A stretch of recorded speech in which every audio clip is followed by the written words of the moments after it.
Good day viewers, welcome to another edition of the Daily Strange Stories.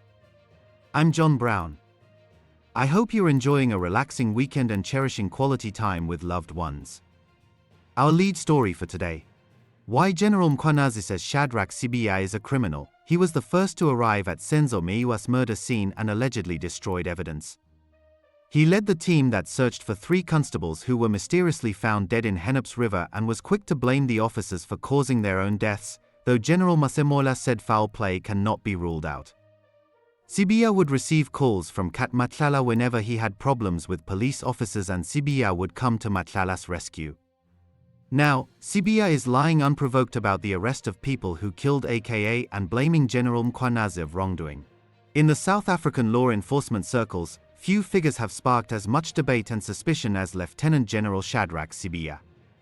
His actions in several high-profile cases have raised serious questions about his true intentions and loyalties.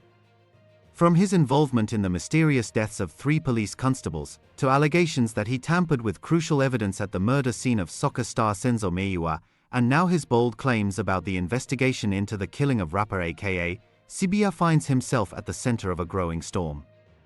These events, unfolding in recent times, paint a picture of a top officer who seems to bend the rules in ways that protect certain individuals while hindering justice. As details emerge, it becomes clear that Sibiya's decisions have often come at critical moments, potentially altering the course of investigations and leaving families and the public searching for answers. Starting with the case that has gripped the nation most recently, Sibiya has made startling statements about the murder of Kenan Forbes, better known as AKA. The rapper was shot dead outside a restaurant in Durban in February 2023, an incident that has kept South Africans on edge as arrests and court proceedings slowly reveal more. A well-known musician, 35-year-old, and his bodyguard, who is said to be 34 years old, was shot and killed in Morningside on Florida Road on Friday night. What we have for now is that the musician and his security detail were having supper at a restaurant. So as they were leaving their vehicle, 2 unknown gunmen came across the street on foot and opened fire on them, killing them instantly. Sibiya has publicly insisted that he is the one who drove the arrests of the suspects, claiming he pushed forward when others hesitated. He says he met with the investigation team multiple times, worked alongside prosecutors, and even stepped in during the absence of higher officials to ensure the murderers were brought in. This narrative positions him as the hero in a case that has seen 7 men charged, including gunmen, spotters who tracked AKA from the airport, a person who supplied the weapons, and an alleged mastermind. Are you a criminal? He's referred to you. He said in that meeting that the police minister had organized at his premises. You didn't say anything in that meeting, and he basically said there can basically be no peace between a police officer and a criminal. That seems to have been suggested that you a criminal? No, Cressida, I'm 37 years in this field. I've been doing this job, and many people, all the provinces know me. I've done my job throughout the country. I've served the people of South Africa, and there are big cases that I can point you out, including the AKA that he's talking about. I'm the one who was pushing it. He's talking about the AKA. I'm the one. In fact, he didn't want to arrest. I'm the one who arrested, who pushed for the arrest of AKA. So, and I can show you and I can prove to you about my involvement in the AKA matter. So I can tell you now, and I'm telling South Africa now, I am the one who was pushing for the arrest of AKA, not Mkhwanazi. That's what you must know.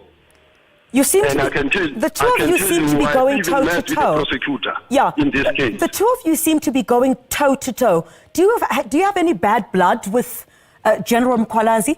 And I mean, how does all of this fare? Take a South African. Only started as a result of the AKA matter because he didn't want to take this matter forward, and I had to force that these criminals be arrested. Okay, you're saying that General Mkhwanazi, General Mkhwanazi did not want. What do you mean General Mkhwanazi did not want to take the AKA matter forward? He was not doing anything up until I pushed for these people's arrest. I've met with the team more than 6 times. I've interacted with them. I've interacted with the team and the prosecutor and the National Commissioner in his absence. And we pushed for these people to be arrested, and they were arrested. So what is talking about we have arrest in KZ and there's no arrest in Joburg? I'm the one who pushed AKA. You're basically accusing him of defeating the ends of justice. Where? No, when you're saying that he didn't want to do anything about the AKA matter, is that not defeating the ends of justice? I don't say he didn't want to do anything, was not doing anything. Police have indicated that the group was paid for the act, and the motive remains under wraps, though hints suggest a planned ambush where AKA was the clear target, not his friend who was with him. Yet, these claims from Sibiya clash directly with the stance of KwaZulu-Natal Police Commissioner Lieutenant General Nhlanhla Mkhwanazi. Mkhwanazi has described the investigation as building a compelling picture, one that will become evident in court with strong evidence linking the accused to the crime. He has spoken of an emerging story that goes beyond the initial arrests, promising revelations that will clarify everything. There's a total of 6 suspects that have been arrested and detained in connection with the murder of the 2 individuals, Mr. Kenan Forbes, also known as AKA, as well as Mr. Tabelo Motswane, who's also known as TIPS. The incident that happened on the 10th of February in Florida, here in Devon. These 6, they played different roles during the operation. We have a coordinator who's basically the master of everything, is in custody. We have 2 shooters that you also on social media. We have 2 spotters that were one of the spotters was inside the restaurant observing and watching Mr. Forbes and his friends, as well as the organizer of firearms and vehicles, because the vehicle used as a getaway, firearms that were used to shoot, they all hired. As I said, the 6 of them, the spotter initially followed Mr. Forbes from the airport on arrival, all the way to the hotel, as well as to the restaurant where the incident happened. And this person was also responsible for gathering resources together, the whole team together, as well as the rewards that came thereafter when the people have done their job, the payments that was done. And the second suspect that we have is a person who supplied firearms and vehicles, and that person was also linked to other 2 murder cases, not these ones that that we're talking about. And the third one, it's a shooter who is linked to another murder case, another parallel murder case. We have another spotter that was just outside the restaurant, who's also linked to another case. And we have another spotter who was outside Wish, who's linked to other 2 murder cases. And we have a shooter also as a 6th person who's linked with another murder case. Mkhwanazi's reputation is one of unyielding commitment to justice, often putting his career on the line to pursue the truth. This makes Sibiya's assertions hard to swallow, especially given Sibiya's history in other cases where he has been accused of shielding wrongdoers rather than exposing them. In fact, Mkhwanazi has gone further, openly labeling Sibiya as someone who operates like a criminal, suggesting that true peace cannot exist between an honest officer and someone who undermines the system. The Minister of Police invited and facilitated the peace talk between myself, the Provincial Commissioner of KwaZulu-Natal, and the Deputy National Commissioner, Lieutenant General Sibiya, in his office, in his house, State House, official residence in Pretoria. The purpose of this invitation was to try and create peace between myself and the Deputy National Commissioner. It was unprecedented, I've never seen in my life. The National Commissioner was present, but he just kept quiet because it was not his meeting. The Minister of Police felt that he must make me and General Sibiya to find peace. Surely, there can never be peace between a criminal and a police officer. This public clash highlights tensions at the highest levels of the South African Police Service, SAPS, where internal rifts could be affecting major probes. Mkhwanazi's accusations against Sibiya are not isolated. They stem from a broader pattern, including Sibiya's decision to disband a special task team focused on political killings. This unit, established in 2018, was making significant progress, closing in on a syndicate that reportedly involved senior police officers, prosecutors, and even members of parliament. Just as the team was on the verge of breakthroughs, Sibiya, acting on instructions from Police Minister Senzo Meyiwa, shut it down on December 31, 2024. This move came right before arrests could be made in several key cases. Among the 121 dockets that the task team had been handling, 5 were ready for prosecution, with approvals already secured from prosecutors. These involved individuals like Cat Matlala, a businessman facing charges related to attempted murder and conspiracy, Katiso Molefe, another figure linked to serious crimes including running a hit squad, former detective Michael Puletau, accused of leading that squad, and hitmen Tleko Floyd Mabusela and Musagegana, whose weapons tied into multiple incidents. By archiving these dockets in Pretoria without further action, Sibiya effectively halted investigations, allowing these suspects to remain free longer than they might have otherwise. Mkhwanazi has pointed out that this disbandment happened without proper authority from national or provincial commissioners, leaving the files idle at police headquarters ever since. The connections run deeper, particularly with figures like Cat Matlala, whose dealings with Sibiya reveal a web of influence and protection. Matlala, living in a luxurious home in Pretoria's Waterkloof Ridge suburb, surrounded by embassies and high-profile residents, has built a business empire that includes security and health services. His mansion, complete with tennis courts and manicured lawns, became the site of a dramatic police raid in late December 2024. Over 100 officers, including elite units from the Special Task Force and National Intervention Unit, surrounded the property at dusk, scaling walls and disarming guards before arresting Matlala. This operation, led by the Crime Intelligence Division's Anti-Kidnapping Task Team, targeted Matlala amid a surge in kidnappings across South Africa. Numbers show a 264% increase in such crimes from 2014 to 2024, with syndicates demanding millions in ransoms and operating across borders into places like Mozambique. The raid followed the abduction of Pretoria businessman Abi Dakala's wife and 9-year-old son, who were taken from their Bentley after leaving a secure golf estate in Centurion. They remained missing for over a month. Around the same time, Matlala's best friend and business partner, Jerry Boshocha, was also kidnapped, with a 60 million rand ransom demanded. Videos sent to Boshocha's family showed him being assaulted, bound and blooded, pleading for payment. I'm dying. This is too serious. Please help me. Please. I can't die like this. I'm begging you, my love. Look at me now. I really need this money. You know I work hard. Can't be treated like this. When police questioned Matlala during the raid, he claimed he had been asked to help locate the victims through his security company, but this involvement raised red flags. Why would someone with no official role insert himself into an active investigation? During the search, authorities seized cell phones, computers, an array of guns, and a high-value Rolex watch bought in Hong Kong, worth over 200,000 rand. Matlala later went to court to get these items back, naming Police Minister Senzo Meyiwa and National Commissioner Nhlanhla Masemola as respondents. Matlala's ties to Sibiya became even more apparent through a massive tender deal.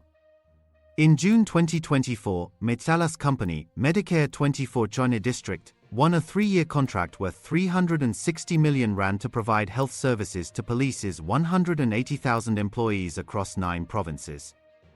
This company, based in a strip mall in Boksburg on Johannesburg Strand, promotes itself as offering top-tier medical solutions. However, at the time of the award, Matlala was already under investigation for fraud in the Tembisa hospital procurement scandal, uncovered by whistleblower Babita Deokaran. He faced probes from the Special Investigating Unit, the South African Revenue Service, the National Prosecuting Authority, and the Hawks. Despite these issues, and the fact that the company had nearly been deregistered a year earlier for failing to file returns, it secured the deal over established players like the JSE-listed Metropolitan. When Matlala encountered problems setting up operations at the SAPS Pretoria College, he turned to Sibiya for help. Sibiya intervened, arranging access, which underscores Matlala's unusual reach into law enforcement circles. This tender was later cancelled in May 2025 after Matlala's arrest, but the initial approval raises questions about due diligence and potential conflicts. Requests for full documentation on the deal were denied by SAPS, citing it as above board, yet transparency laws should have allowed scrutiny of how public funds were spent. Further complicating matters is the involvement of businessman Brown Mkhwanazi, whom Mkhwanazi initially denied knowing during a parliamentary session in March 2025. But in July, just days after Mkhwanazi's explosive press briefing, Mkhwanazi admitted to the association. Mkhwanazi's briefing on the 6th of July, at KZN Police Headquarters in Durban, surrounded by his team, exposed what he called a vast syndicate involving politicians, police, prosecutors, judiciary members, and business people linked to a drug cartel. Firearms seized in Gauteng connected to murders of prominent artists since 2021, though specifics were not named. Mkhwanazi emerged as a coordinator, with WhatsApp messages from Matlala's phone showing him arranging meetings between Sibiya and Mkhwanazi to dissolve the political killings task team after it harassed Matlala during a raid. One message from January 1, 2025, indicated the team had been disbanded, with dockets being sent to Sibiya. This led to Sibiya being placed on leave of absence by General Masemola 9 days later, on July 15, 2025, amid the growing scandal. Mkhwanazi's presentation during that briefing detailed how Sibiya issued instructions in January, February, and April 2025 to withdraw all dockets from the task team to his office, stalling progress. The task team's work had uncovered links to high-level corruption, and its sudden end came right as arrests loomed for the 5 key figures mentioned earlier. Mkhwanazi described his role as being in combat mode against criminals within the system, emphasizing that senior officers are part of the war being fought. This public stand has fueled outrage and calls for deeper probes into SAPS integrity. Shifting to another troubling chapter, Sibiya's handling of the deaths of 3 police constables in April 2025 has left many unconvinced. Constables Thibekulu Linda, aged 24 from the Security Intelligence Unit, Boipelo Sinuche, aged 20, from Park Road Police Station, and Kimoketswe Buis, aged 30, from the Cybercrime Unit, all based in Bloemfontein, disappeared while traveling to Limpopo for Operation Vala Umkoti, aimed at curbing illegal mining. They went missing for nearly a week, prompting a nationwide search led by Sibiya himself. Their bodies were eventually found in the Hennops River in Centurion on May 1, 2025, inside a wrecked VW Polo. As the person who led this investigation, your thoughts as to how you led this investigation? Are you pleased with how you led the investigation, and do you believe that you did your best to ensure that you find the 3 constables? Yes, this is a case that has been prioritized, and the National Commissioner put the best team in place to run with this matter, and then I led the investigation. The investigation is still continuing though. I can't say now that we have concluded the investigation because we still haven't found the car, but we can tell now that the family managed to identify the bodies, and they've been positively identified as their members, family members. Certainly. Now, what do preliminary reports suggest? Was it a hijacking or was it a car accident? It seems it's unclear as to what led the 3 constables down the Hennops River. It's pretty too early to tell now, especially when we haven't even done the post-mortem. And secondly, we haven't found the vehicle. And remember, these people are still going to be examined by the forensic pathologist. That's when we will know exactly what happened. We'll also investigate what happened in terms of the Section 205 when it comes to their communications, the cell phones and everything. So the investigation is still continuing. Sibiya quickly concluded that no foul play was involved, attributing the incident to the officers speeding in heavy rain and bad weather. He based this on a witness, the driver of a Nissan NP200 Baki, who claimed the Polo was overtaking him repeatedly and speeding, leading him to follow it to an Engen service station where he saw 2 women and 1 man inside. Sibiya insisted this explained everything, blaming the constables for their own demise. We do have evidence that shows that they traveled late from Bloemfontein and they were driving very fast. It was raining. one cannot say at this point in time up until the people who reconstructed the scene of accident and the expert actually clearly explain in a form of a report and say this is what we see or what we think might have happened from the expert point of view.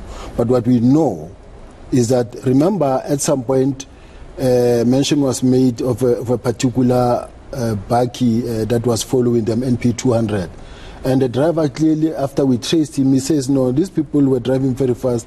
They drove past me. I also drove past them at some point. As they drove into the garage, they detoured into a garage. I followed so that I can see who's there. And I realized that, no, it is two ladies and a gentleman, so there was no harm. He drove and he left. So there is proof or evidence that they were driving fast and it was raining. And so far, there's nothing really sinister in losing control, because it happens on a daily basis. Not that we are downplaying what happened, but there is no, we don't suspect anything, any foul play so far. However, this rushed judgment ignored several anomalies. For instance, highway cameras along the N1 did not capture the vehicle passing certain points, and the car ended up in the river without visible damage to the bridge barriers or skid marks on the road, which would typically indicate a high-speed crash. National Commissioner Nhlanhla Masemola took a more cautious approach, stating that investigations would reconstruct the scene using forensics and technology to determine if the car had flipped before impacting the barrier and plunging into the water. He noted the vehicle's severe damage and the body's injuries, but emphasized that experts, including engineers, would analyze everything thoroughly. Masemola did not rule out foul play, pointing out the lack of accident reports despite a 24-hour fuel station and tow trucks nearby, and no witnesses to such a dramatic event. At least there is relief and closure that at least the car has been found. I'm sure every one of you can see the condition of the car. We are going to undertake an investigation of the car so that we can come to a conclusion as to what exactly happened. But from I think the look of eyes when you can see that the car looks like it capsized first before it impacted on the wall, including the barrier on the side, and then eventually went into the water. So we unfortunately have this very, very bad closure. Investigation, we have got no rules to stick to whatever charge we investigate. Forensics, they're going to go through the car, look thoroughly on the car, and the fact that I'm saying it looks like it capsized first. Remember, I'm not an expert, it's what I see, but they will be able to determine, because they are engineers, they are qualified people, they will thoroughly investigate the car. They'll be able to tell us exactly what happened with the car. So I think we need to give the investigation a space. Let's not be prophets of everything. Let's allow the investigation to proceed. We know that through whatever means our investigators were brought to this place where we are as a result of the technology they used, meaning yes, indeed the car did drive to him. And you remember I did indicate that up the road at the Brakfontein interchange there is a camera that shows us the car driving down. So at the end of the day we can't rule out anything, but we can't conclusively say this is what has happened. Let's give it space. The officers' phones were traced to the area, but questions lingered. Why no calls about the crash? Could the car have been placed in the river to stage an accident? A highway patrol officer even questioned the absence of any debris or signs of impact, suggesting something more sinister, especially given the involvement of crime intelligence elements. Sibiya's refusal to wait for postmortems or expert reconstructions has fueled suspicions, particularly since the constables were missing for 6 days before discovery. Sources in the security cluster insist too many unanswered questions remain, making it premature to dismiss external involvement. The car has not been found as yet. No, we are still investigating. We are still tracing. Let's suppose that the accident happened on Thursday morning. Today is Tuesday. We have found the bodies, but we have not found the car. Isn't that strange? Yeah, for us, yes, we can't exclude anything. It's a bit strange, but we are investigating and looking for the vehicle. In fact, we found other 2 vehicles here, downstream. And that's where my next question comes. Isn't it strange that all of a sudden there's vehicles being found here? I mean, this area now seems to be accident prone. Now that vehicles are falling in and you are finding bodies in here. Isn't that strange? I mean, I'm just asking for... I can't say... This case echoes patterns in Sibiya's past, where he arrives early and shapes narratives in ways that close off further inquiry. Perhaps the most damning allegations against Sibiya come from the murder of Senzo Meyiwa, the beloved soccer player killed in October 2014 at a home in Vosloorus on Johannesburg Sea Strand. Meyiwa was with friends and his controversial girlfriend Kelly Khumalo when the incident occurred, leading to charges against 5 men for premeditated murder, attempted murder, robbery, and illegal possession of firearms and ammunition. The accused include Muzika Ukhulelwa Sibiya, Bongani Ntanzi, Mthobisi Mncube, Mthokoziseni Maphisa, and Fisokuhle Ntuli. Conflicting theories have swirled, with some pointing to singer Kelly Khumalo as potentially involved, either as a mastermind or accidentally, while others suggest Longwe Twala, son of music producer Chico Twala, may have used a gun in the house. 2 of the accused have claimed Khumalo paid them 100,000 rand for the act. Central to the suspicions is Shadrack Sibiya's role. As head of the Hawks at the time, he was among the first senior officials at the scene, arriving before forensic expert Sergeant Thabo Mosia, who got there around 20 minutes past midnight. Mosia was called by Brigadier Phileni Ndlovu, who was already there, and Sibiya is accused of participating in a meeting with other high-ranking officials, including former Gauteng safety head Sizakele Nkosi Malobane, hours before Mosia's arrival. This gathering allegedly planned how to handle the scene, with Ndlovu assigned to guide Mosia. Mosia testified that he moved 5 adults and 2 children to a bedroom to preserve the area, but defense questions highlighted inconsistencies, like why no photos were taken inside that bedroom.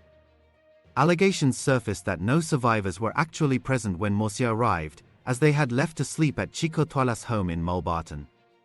The defense argued the scene was staged, with evidence planted, and Sibiya's early presence allowed for tampering. Mosia denied this, saying the scene was intact and survivors were there, but he admitted Ndlovu pointed out items, despite not being a forensics expert. Mosia left at 2 a.m. and returned at 5 a.m., staying until 1 p.m. the next day. Even during his 2015 suspension for unrelated issues involving illegal deportations, Sibiya remained involved in the Meyiwa case. In 2019, as a civilian after being fired, he met with officers and a witness, Constable Sizwe Kumbuzo Zungu, who shared information linking suspects. Sibiya confirmed the details as accurate and suggested involving another investigator, despite his non-official status. He was reinstated in 2020 after an appeal, but his continued meddling raised eyebrows. In 2018, amid cover-up claims, Sibiya denied seeing the docket, saying it was handled by detectives, yet evidence shows his deeper engagement. These elements suggest Sibiya influenced the investigation from the start, potentially destroying or altering evidence to protect certain parties. You say that present at that meeting with Lishabane was also General Sibiya present, correct? Yes. And you state that at the time, General Sibiya was the head of Hawks in Gauteng, correct? I was informed by the general that he was the head of the Hawks. Now, if I inform you that at the time of this meeting, that is in 2019, General Sibiya was fired from, at the time he was already fired from the SAPS. He was only reinstated in 2020.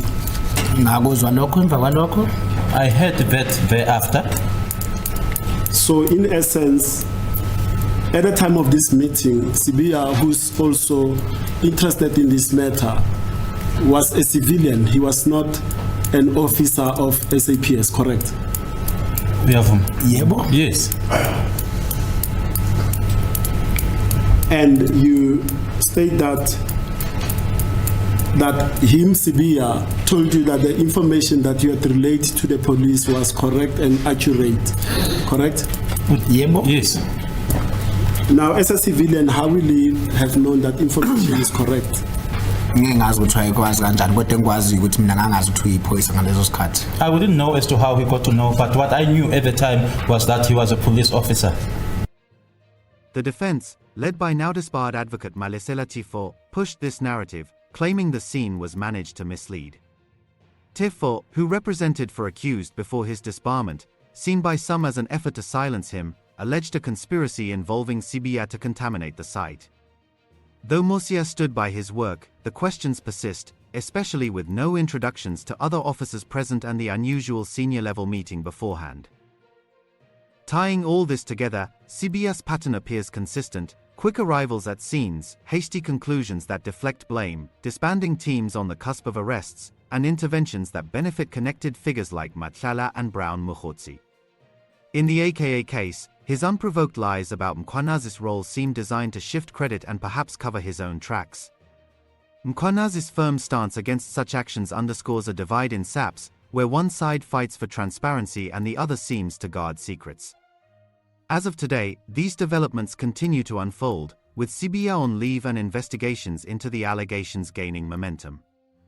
The public watches closely, hoping for accountability in a system meant to protect everyone. What do you think really happened in these cases? Do you believe Sibiya is protecting criminals, or is there more to the story that we haven't seen yet? How do you want General Masemola to deal with Sibiya? Share your thoughts in the comments below and let's discuss who you think is telling the truth here. Thanks for watching this news bulletin. Please share your opinion in the comments section. We would be glad to read and respond to your comments. Let's meet again tomorrow in our next strange story. Enjoy the rest of your weekend and have a relaxing Sunday.